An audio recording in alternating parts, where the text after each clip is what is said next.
থাকবে প্রথমে ঝাড়গ্রামে, তার কারণ ঝাড়গ্রামে আদিবাসী দিবসের সূচনা হচ্ছে আজই। 4 দিন ধরে এই উৎসব শুরু হবে মুখ্যমন্ত্রী মমতা বন্দ্যোপাধ্যায়ের হাত ধরে। ঠিক কি কর্মসূচি, কখন শুরু হবে অনুষ্ঠান এবং ঠিক কি হবে এই 4 দিন এই আদিবাসী উৎসব, আমার সঙ্গে প্রীতি রয়েছে সরাসরি ঝাড়গ্রাম থেকে। আমি কথা বলবো একবার। প্রীতি, কখন অনুষ্ঠান শুরু হবে, এই মানে আনুষ্ঠানিক সূচনা হবে উৎসবের, এবং তারপর 4 দিন কি প্রোগ্রাম? 9 তারিখ আদিবাসী দিবস, তার আগে অত্যন্ত গুরুত্বপূর্ণ এই আদিবাসী উৎসব।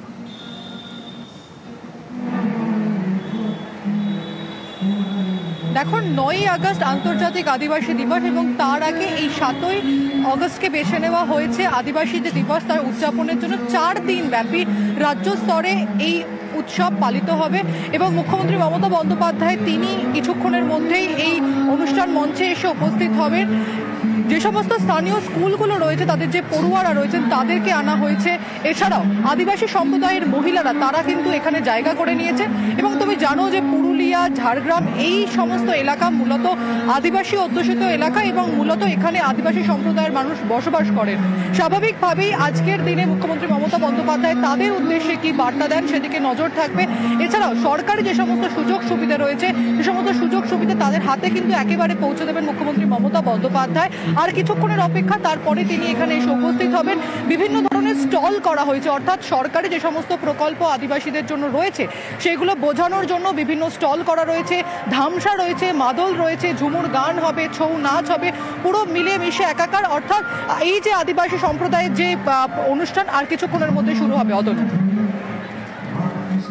ধন্যবাদ প্রীতি। আমার সঙ্গে আবির রয়েছে। আবির, এই সেই ঝাড়গ্রাম যে ঝাড়গ্রাম থেকে বারবার কুর্মীদের আন্দোলন হয়েছে, এই সেই ঝাড়গ্রাম যেখানে আদিবাসী জনজাতি বা মূলবাসীরা তারা নিজেদের ভাষার দাবিতে বারবার আন্দোলন করেছেন। এই সেই ঝাড়গ্রাম যে ঝাড়গ্রামে গতকাল ভাষা আন্দোলনের জন্য পথে নেমেছিলেন মমতা বন্দ্যোপাধ্যায়। বাংলা ভাষার উপর হেনস্থা বা বাংলা ভাষায় কথা বললে হেনস্থা করা হচ্ছে, বাঙালিদের হেনস্থা করা হচ্ছে, বাংলাদেশি বলে দাগিয়ে দেওয়া হচ্ছে, এরই প্রতিবাদে পথে নেমেছিলেন। আজ যখন এই আদিবাসী উৎসবের সূচনা করবেন মুখ্যমন্ত্রী, 4 দিনব্যাপী এই আদিবাসী উৎসব চলবে, রাজনৈতিকভাবে কতটা তাৎপর্যপূর্ণ?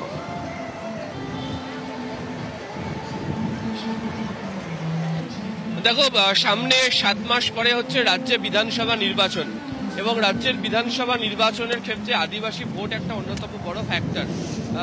গোটা রাজ্যের একাধিক বিধানসভা রয়েছে যে বিধানসভাগুলোতে 2021-এ তৃণমূল কংগ্রেসের ফল এবং বিজেপির ফল কার্যত দেখতে পাওয়া গিয়েছিল যে লড়াইয়ের জায়গাতে সমান সমান ছিল। 2024-এর ক্ষেত্রে দেখতে পাওয়া গিয়েছিল যে তার খুব একটা যে বড় হেরফের রয়েছে এমনটা নয়। বিশেষ করে আমরা দেখেছিলাম যে 21-এ পুরুলিয়া, বাঁকুড়ার মতো জায়গাতে তৃণমূল কংগ্রেসকে কিছুটা হলেও জমি হারাতে হয়। যদিও ঝাড়গ্রাম জেলা, পশ্চিম মেদিনীপুর জেলা, বীরভূমের কিছুটা অংশ, মালদহের কিছুটা অংশ যেখানে আদিবাসী ভোট ফ্যাক্টর থাকে, সেই জায়গাতে তৃণমূল কংগ্রেসের ফল ভালো হয়েছিল। কিন্তু ওই যে লোকসভা নির্বাচনের মুখে যে ফল যে বা জমি হারানোর যে বিষয়টিকে, তার প্রেক্ষিতে দাঁড়িয়ে তৃণমূল চাইছে যে আদিবাসীদের পাশে তারা রয়েছে প্রশাসনিক এবং রাজনৈতিক দিক থেকে সেই বার্তা পরিষ্কার করে দেওয়ার জন্য। প্রথমত তুমি যদি দেখো, গত কয়েক মাস ধরে লাগাতার বেশ কতগুলো রাজ্যে আদিবাসীদের ওপর হেনস্থার ঘটনাকে সামনে নিয়ে এসেছে হচ্ছে তৃণমূল, এবং তাদের বক্তব্য হচ্ছে যে বিভিন্ন জায়গাতে যারা হচ্ছে আদিবাসী সমাজের মানুষজন, মূলবাসী মানুষজন, তাদেরকে যে ধরনের তাদের সুরক্ষার ক্ষেত্রে আপোষ করতে হচ্ছে, যে ধরনের অত্যাচার তাদের ওপর হচ্ছে, এই রাজ্যে সেই পরিস্থিতি ঘটে না। দ্বিতীয়ত তুমি কুর্মী আন্দোলনের প্রসঙ্গের কথা তুললে, এর সঙ্গে আরো একাধিক আদিবাসীদের দাবি ছিল। সেই দাবিগুলোর ক্ষেত্রে মান্যতা দেওয়ার ক্ষেত্রে আমরা জানি যে ট্রাইবাল ওয়েলফেয়ার বোর্ড, তার মধ্য দিয়ে বিভিন্ন আলোচনা করা, বিশেষ কিছু প্রকল্প গ্রহণ করা এবং সেগুলো যাতে বিভিন্ন এলাকা ভিত্তিক দেওয়ার ক্ষেত্রে কোনো অসুবিধা তৈরি নয়, সে ব্যাপারেও সর্বত্র নজরদারি করার ব্যবস্থা করা হয়েছিল। তারও গোটা প্রক্রিয়াটি যাতে চলতে থাকে সে বিষয়কেও বারবার ধরে সামনে রাখা হয়েছে। আজকে যখন এখান থেকে আদিবাসী দিবসের মঞ্চ থেকে তিনি বার্তা রাখবেন, দুটো বিষয়। প্রথমত অবশ্যই এই বিধানসভাগুলোর ক্ষেত্রে আদিবাসী ভোট যেগুলোর কথা আমরা বলছিলাম ফ্যাক্টর, সেই জায়গা থেকে দাঁড়িয়ে তৃণমূল কংগ্রেস কি অবস্থান নিয়ে এগোচ্ছে এবং সেক্ষেত্রে দাঁড়িয়ে তাদের সুরক্ষার বিষয়টি। আর দ্বিতীয়ত হচ্ছে এই প্রান্তিক মানুষদের একটা বড় অংশ হচ্ছে 100 দিনের কাজের সঙ্গে যুক্ত, তারাও হচ্ছে আবাসের বাড়ির দাবিদার, এবং যেটা তৃণমূলের বরাবরের অবস্থান যে বঞ্চনা ইস্যুতে সরব হওয়া, তারা কিভাবে বঞ্চিত হচ্ছেন সেটিকে আরো একবার রাজনৈতিকভাবে সেইটাকে উস্কে দেওয়া। এই দুটো বিষয়ের উপরে নির্ভর করে এখান থেকে আজকে তিনি বক্তব্য রাখবেন বা বার্তা আদিবাসী সমাজের কাছে মুখ্যমন্ত্রী হিসাবে এবং অবশ্যই তৃণমূলের চেয়ারপারসন হিসাবে মমতা বন্দ্যোপাধ্যায় রাখতে পারেন, এমনটাই রাজনৈতিক মহল মনে করছে। অতল আবির, আরো একটা বিষয়ে হয়তো তিনি বার্তা রাখতে পারেন। তার কারণ আমরা যদিও দেখেছি যে গতকাল তিনি এই বাংলা ভাষার উপর অবিচার হচ্ছে এর প্রতিবাদে পথে নেমেছেন, এই অভিযোগে পথে নেমেছেন, কিন্তু এটাও সত্যি তার পাশাপাশি এই ইস্যুতে তিনি লাগাতার আন্দোলন করে যাচ্ছেন। এবং রাস্তায় নামার কথাই যদি হয় তাহলে যা বোলপুর থেকে শুরু হয়েছিল, গতকালও আমরা দেখেছি রাস্তায় নেমেছেন তিনি। এবং তার পাশাপাশি দেখতে পাচ্ছি এক্স হ্যান্ডেলে সোশ্যাল মিডিয়ায় তিনি পোস্ট করছেন, যেখানে 22শে শ্রাবণের কথা বলছেন, রবীন্দ্রনাথ বাংলা ভাষার শ্রেষ্ঠ প্রতিভা উল্লেখ করছেন তিনি, এবং সেই ভাষার অপমান মেনে নেওয়া হবে না তিনি সোশ্যাল মিডিয়ার মাধ্যমে জানাচ্ছেন। অত্যন্ত তাৎপর্যপূর্ণ যে এই বাংলা ভাষা, বাঙালি অস্মিতা, বাংলায় কথা বলা, ভাষা আন্দোলন এ নিয়ে যত সময় গড়াচ্ছে, যত ইলেকশন এগোচ্ছে, তত আরো বেশি সোচ্চার হচ্ছে তৃণমূল। আবির,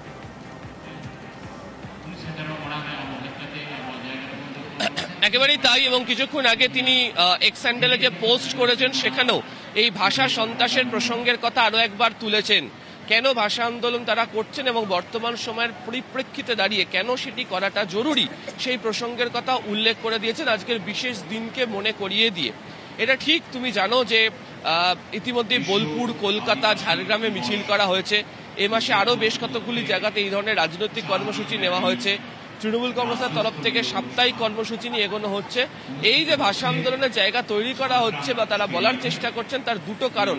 প্রথমত হচ্ছে যারা এই রাজ্যের মানুষজন তারা তাদের নিজেদের ভাষা বা সংস্কৃতি থেকে তাদেরকে আটকানোর চেষ্টা করা হচ্ছে, এই অভিযোগকে রেখে আসলে বাঙালি মনের বা মানুষের কাছে আবেগ একটা ছুঁয়ে যাওয়ার চেষ্টা।